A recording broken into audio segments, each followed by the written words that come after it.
இன்றைய பார்வை சார்பில் வணக்கங்கள் உரித்தாகட்டும். ரணில் விக்ரமசிங்க போன்ற தென்னிலங்கை அரசியல் தலைவர்களின் உயிராபத்து நாடக வீடகங்கள் மற்றும் அதனை மையப்படுத்திய உயர் சிகிச்சை குறித்த கதைகள் மீண்டும் இலங்கையின் ஊடகங்களில் பரபரப்பாக வெளிவரும் சமகாலத்தில் இவ்வாறான அரசியல் நரிகளுடன் கொண்டுள்ள கூட்டுக்களவாணிகளின் சில கதைகள் காலங்கடந்தும் வெளிவருகின்றன. அந்த வகையில் இலங்கையின் முன்னாள் சமாதான அனுசரணை முகங்களில் ஒன்றான எரிக் சோல்ஹெய்ம் காலங்கடந்து சில பரபரப்பான கதைகளை குறிப்பிட தலைப்படுகின்றார். ஆனால் இவ்வாறாக காலங்கடந்து வெறும் கதைகளால் அரசியல் கையறு நிலையில் உள்ள ஈழத்தமிழர்களுக்கு இனிமேல் எந்தளவு பலன் இருக்கும் என்பது ஐயத்துக்குரிய ஒரு விடயம் என்றாலும், பழைய காலங்களில் எவ்வாறெல்லாம் வஞ்சகத்தனமான நகர்வுகள் இடம்பெற்றன என்பதை இந்த காலங்கடந்த கதைகள் காலமாகாத சில கசப்பான யதார்த்தங்களை நினைவூட்ட தலைப்படுகின்றன. அந்த வகையில் விடுதலை புலிகள் அமைப்பில் இருந்து அதன் முக்கியமான தளபதிகளில் ஒருவராக கருதப்பட்ட கருணா எனப்படும் விநாயகமூர்த்தி முரளிதரனை பிரிக்கும் சுழிக்கு சமாதான காலத்தில் அவருக்கு தாய்லாந்து காட்டப்பட்ட விடயம் முக்கியமாக இருந்ததான விடயத்தை இப்போது மீண்டும் எரிக் சோல்ஹெய்ம் சொல்ல தலைப்படுகின்றார். ஆனால் எரிக் சோல்ஹெய்ம் சொல்ல தலைப்படும் இந்த கதையை எத்தனையோ வருடங்களுக்கு முன்னர் தமிழர் தாயகத்தின் தேசத்தின் குரல் அண்டன் பாலசிங்கம் அவர்கள் எள்ளலாகவும் கசப்பான யதார்த்தமாகவும் தெரிவித்த விடயம் ஏற்கனவே அறிந்த விடயம். எனினும் இப்போது எரிக் சோல்ஹெய்மின் வாயிலிருந்து அவ்வாறான கருத்து வர தலைப்படுகின்றது. போர்க்களத்திலிருந்து வெளியேறி தாய்லாந்துக்கு சென்ற கருணாவுக்கு தாய்லாந்தின் நவீனத்துவம் மற்றும் அதன் இரவு வாழ்வை கண்டவுடன் அவ்வாறான ஒரு வாழ்வில் சபலம் ஏற்பட்டது என்ற விடயம் இப்போது எரிக் சோல்ஹெய்மால் சொல்லப்பட தலைப்படுகின்றது. இவ்வாறாக தாய்லாந்தை கண்ட பின்னர்தான் கருணாவில் சில மாற்றங்கள் உருவாகி இருக்கலாம் எனவும், அந்த மாற்றங்களே இறுதியில் அவரை விடுதலை புலிகளை பிளக்கும் திட்டங்களை மனதில் போடும் உத்வேகத்தை அளித்திருக்கும் என்றும் எரிக் சோல்ஹெய்ம் சொல்ல தலைப்படுகின்றார். அப்படியானால் தாய்லாந்து பேச்சுவார்த்தைகளின் ஊடாக இவ்வாறான நாசகார பிளான் பி திட்டங்களுக்கு ரணில் விக்ரமசிங்க மேற்பார்த்த கொழும்பு அதிகார மையம் திட்டங்களை போட்டதும் எரிக் சோல்ஹெய்மிற்கு தெரிந்திருக்கத்தான் வேண்டும்.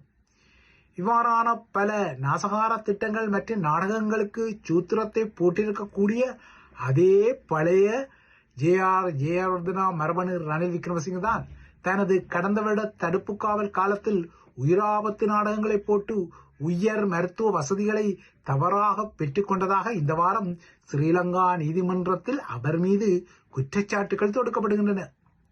இதற்கிடையே ரணில் விக்ரமசிங்கவை அவரது மனைவியின் பட்டமளிப்பு விழாவில் கலந்து கொள்ளுமாறு பிரித்தானிய பல்கலைக்கழகம் அனுப்பிய அழைப்பிதழின் நம்பகத்தன்மையை ஆய்வு செய்வதற்கு பிரித்தானியாவுக்கு சென்ற ஸ்ரீலங்கா சிஐடியினர் தவறிவிட்டதாக ரணிலின் சட்டவாளர்கள் குழாம் நேற்று தமது புதிய குற்றச்சாட்டு அஸ்திரத்தை தொடுத்திருப்பது வருவிடம். அத்துடன் ரணில் குறித்து தற்போது சமூக ஊடகங்களில் வெளிப்படும் கடுமையான விமர்சனங்களின் தாக்கம் குறித்தும் ரணிலின் சட்டவாள குழு கவலையடைகிறது.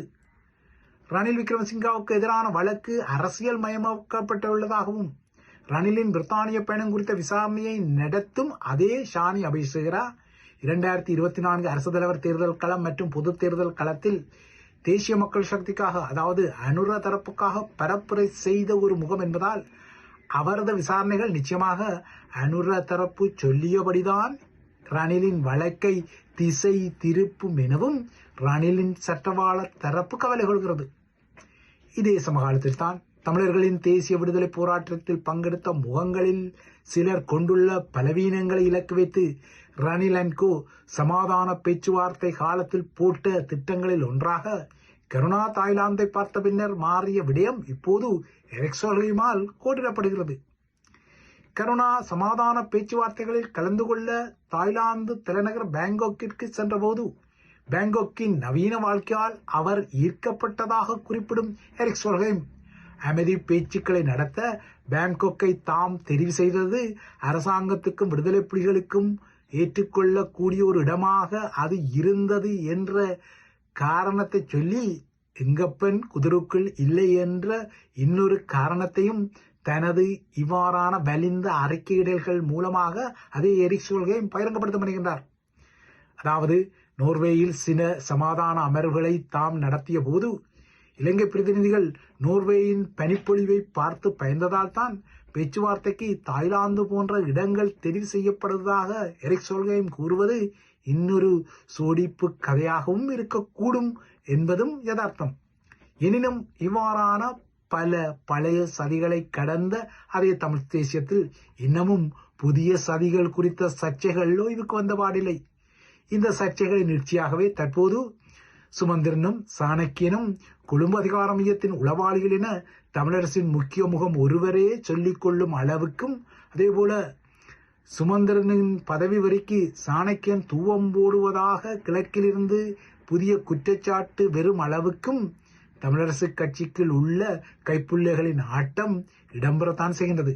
இந்த பின்னணியில் கடந்த வார இறுதி முதல் IMF குழு கொழும்பில் தங்கியிருந்து தனது மிஷனை முடித்து மீண்டும் வாஷிங்டனுக்கு ஏகிய நிலையில் அதனுடனான தொடர்பாடலில் இலங்கையில் தமிழரசியல் முகங்களும் தமிழ் குடிசார் அமைப்புகளும் பெரிதாக ஆர்வம் காட்டாத நிலையில் அந்த தரப்புகளுக்கு அடுத்த மாதம் இன்னொரு வாய்ப்பு இலங்கை தீவில் காத்திருக்கின்றது. அந்த வாய்ப்பு அனைத்துலக நாணய நிதியத்தின் பெரிய தலையாக கருதப்படும் அதன் இயக்குனர் பொறுப்பிலுள்ள கிறிஸ்டலினா ஜோர்ஜிவாவின் கொழும்பு பயணம் இடம்பெற காத்திருக்கின்றது. இந்த நிலையில் இந்த முறையாவது இந்த வாய்ப்புகளை பயன்படுத்தி எந்த அளவுக்கு தமிழர் நாயகத்தின் கிவிலோயா திட்டங்கள் போன்ற சர்ச்சைக்குரிய திட்டங்கள் மூலம் கொழும்பு நீண்ட காலமாக தமிழர் தாயகத்தின் குடிப்பரம்பலில் கண் வைத்த விடயம் குறித்தும் அந்த குடிப்பரம்பல் திட்டம் மூலமாக தமிழர் தாயகத்துக்கு செருகப்பட காத்துள்ள ஆப்புக்கள் குறித்தும் தமிழர் தரப்பு அனைத்துலக நாணய நிதியம் போன்ற இலங்கைக்கு கடன் வழங்கும் மார்வாடி நிறுவனங்களிடம் எடுத்துரைப்பார்களா என்பது இன்னொரு விடயமாகவும் வினாவாகவும் உள்ளது.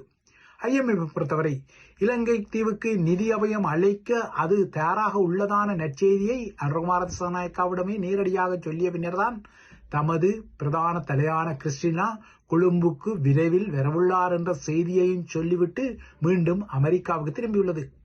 ஸ்ரீலங்காவை பொறுத்தவரை தித்வா சூறாவளியால் அடிவாங்கிய இலங்கையை மீண்டும் கட்டமைத்துக் கொள்வதற்கு தேவையான நிதி இன்னமும் அதன் திரைசேரியில் இல்லை.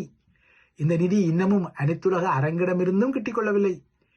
ஆனால் இந்த மீள்கட்டமைப்புக்கு இந்த வருடம் 500 பில்லியன் ரூபாய் தேவைப்படுகின்றது.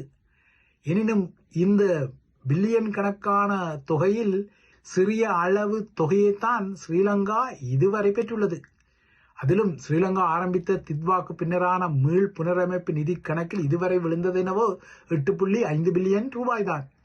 பொதுவான நாடுகள் தித்வா சூறாவளிக்கு பின்னர் பரபரப்பாக இலங்கையை நோக்கி தமது வான்கலங்களையும் நிவாரண கலங்களையும் திருப்பி பரபரப்புகளை ஏற்படுத்தினாலும் இந்த உடனடி நிவாரணங்கள் எல்லாம் இப்போது ஓய்ந்துவிட்டன. பெரும்பாலான நாடுகள் உடனடி நிவாரணங்களை வழங்கிவிட்டு இலங்கை விடயத்திலிருந்து ஒதுங்கிவிட்டன. இந்திய பிரியனர் தான் அயலில் உள்ள சின்னத்தம்பிக்காக இந்த உடனடி நிவாரணங்களுக்கு அப்பால் கொஞ்சம் உபரி கருணையை காட்டி அதிக அளவு நிதி உதவிகளையும் நிவாரண உதவிகளையும் வழங்கி கொண்டாலும் தித்வா மீள்கட்டமைப்புக்கு இந்த உதவியும் போதாது என்பதால் ஸ்ரீலங்கா ஒரு அனைத்துலக உதவி மாநாட்டை கட்டாயமாக நடத்த வேண்டிய நிலைமையில் உள்ளது. ஆனால் ஸ்ரீலங்காவின் போதாத காலம். அமெரிக்காவிலிருந்து டொனால்ட் ட்ரம்ப் என்ற ஒற்றை மனிதர் அடுத்தடுத்து பூகோள அரசியலுக்கு அடித்துக் கொள்ளும் அடிகளால் இப்படியொரு அனைத்துலக மாநாட்டை கூட்டும் காலம் ஸ்ரீலங்காவுக்கு இன்னமும் முறையாக கனியவில்லை என்பதால் அது திணறிக் கொள்கிறது. இந்த நிலையில்தான் இன்னும் சில நாட்களில் IMF தலைவர் கொழும்புக்கு வர உள்ளதாகவும் அந்த பயணத்தில் அவரது ஐடியாப்படி இவ்வாறான ஒரு இன்டர்நேஷனல் டாலர் கான்ஃபரன்ஸ் எனப்படும் அனைத்துலக உதவி மாநாட்டை கூட்டுவதற்கு இலங்கை திட்டமிடுவதாகவும் தெரிய வருகின்றது. ஆனால் இவ்வாறாக பல கதைகள் இருந்தாலும் மலிந்தால் சந்தைக்கு வெறும் உண்மையில் அனைத்துலக நாணய நிதியம் இலங்கைக்கான ஒரு அனைத்துலக உதவி மாநாட்டை கூட்டிக் கொள்வதற்கு அதன் தரப்பில் உதவி செய்யுமா இல்லையா என்பதை அடுத்த மாத ஆரம்பத்தில், அதாவது பிப்ரவரி மாத ஆரம்பத்தில் இலங்கை தீவுக்கு செல்லும் நாணய நிதியத்தின் தலைவரின், அதாவது இயக்குனர் நாயகத்தின் பயணத்தில் சில அறிகுறிகள் வெளிப்படக்கூடும்.